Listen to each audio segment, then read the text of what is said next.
Good afternoon, dear children. This is your science teacher.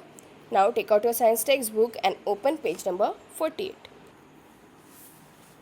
So, dear children, as you know that yesterday we have studied the activity number 4, 5 and 6. That means the irreversible irreversible changes. Okay, activity regarding to the irreversible changes. From this we have studied that the bursting of balloon is irreversible change, the cutting of paper is irreversible change, and the making roti, that is roasted roti, is also one of the irreversible change. Okay, then again the used pencil and used eraser are also the irreversible changes. Okay, then we have also seen the table number 6.1.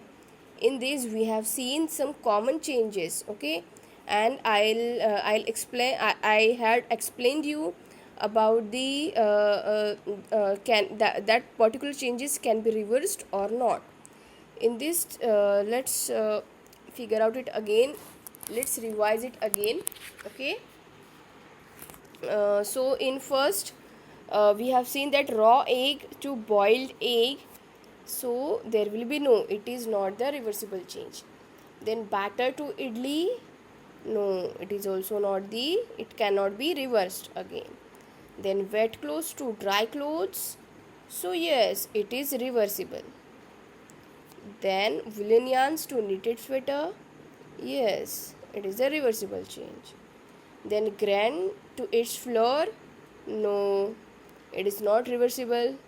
Then cold milk to hot milk, yes, it is reversible. Then straight string to a coiled string, yes, it is reversible. Then butter to flour, no, it is not reversible. Milk to paneer, no, it is not reversible. Cow dung to biogas, no, again it is not reversible.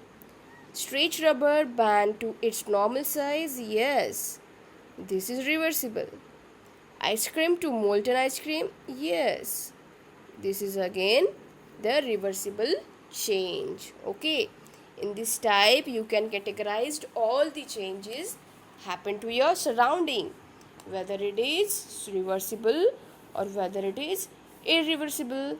Okay, now point number 6.2, could there be other ways to bring a change? Okay, so let's see. We all have seen the tools which are used to dig the soil. Okay, as you know that how we this kind of tools we use to dig the soil. Okay, mostly by the farmers. Then have you ever seen how the iron blade in this tool is fixed to the wooden handle? Okay, that means this iron plate is fixed to the this wooden handle, you can see in this picture. Okay, so how this is possible? So the iron blade of this tool has a ring in which the wooden handle is fixed. Okay, they have the ring, you can see the ring here, the ring.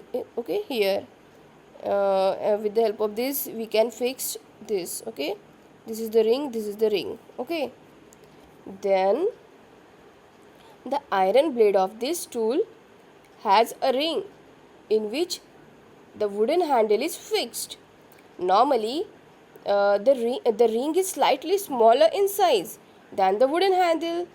To fix the handle, the ring is heated and it becomes slightly larger in size. Okay, after heating, what happened, that iron gets little larger because that ring is slightly smaller than the wooden handle. So that's why what we do, we just heated that handle to ring so that rod get fixed into it, and it becomes slightly larger in size, that is expand. Okay, the larger in size means expand. So now the handle easily fits into the ring. Okay, that means after heating, the handle is easily fits into the ring. When the ring cool down, it contracts and fits tightly on the handle. Okay, so such a change is also used for fixing the metal ring on the wooden wheel, okay, of cart, as shown in the figure point 6.7. Just like this, see this metal ring. For fixing this metal ring, you can see this, okay, we just heated it.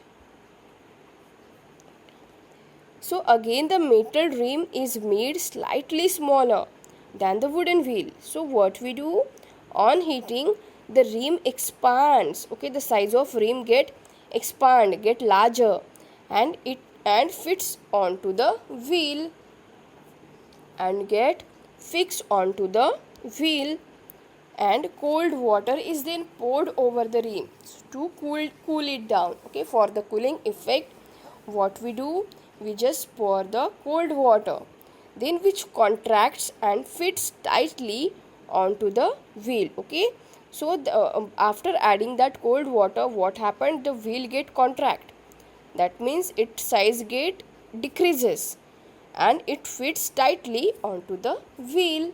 Okay, when we heat water in a pan, it begins to boil. As you know that when we heat water in a pan, it begins to boil. But after some time, if we continue the heat further, the quantity of water in the pan begins decreases. Okay, as you know that when we boil the water, when we heat the water, it get boil after some time.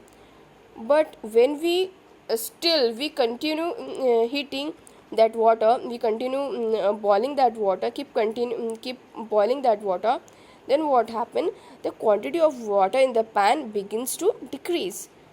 So the water changes into its vapor. Okay, so that is why the quantity is decreased, because that boiling water gets converted into the water vapor. That's why the quantities get decreased. In activity 7, chapter number 5, you have observed that water vapor gets changed into liquid drops again. Okay, so you have observed that water vapor gets changed into liquid water when it's cooled. So we all have noticed that melting of ice. Okay, as you know that melting of ice melts when it's heated. What does it change into? So it is possible to change this water back into ice. Yes, okay, that means ice melts when it's heated.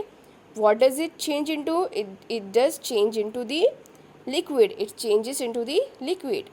But when we freeze that water again, we will get back our ice. Okay, so that means the state of the water.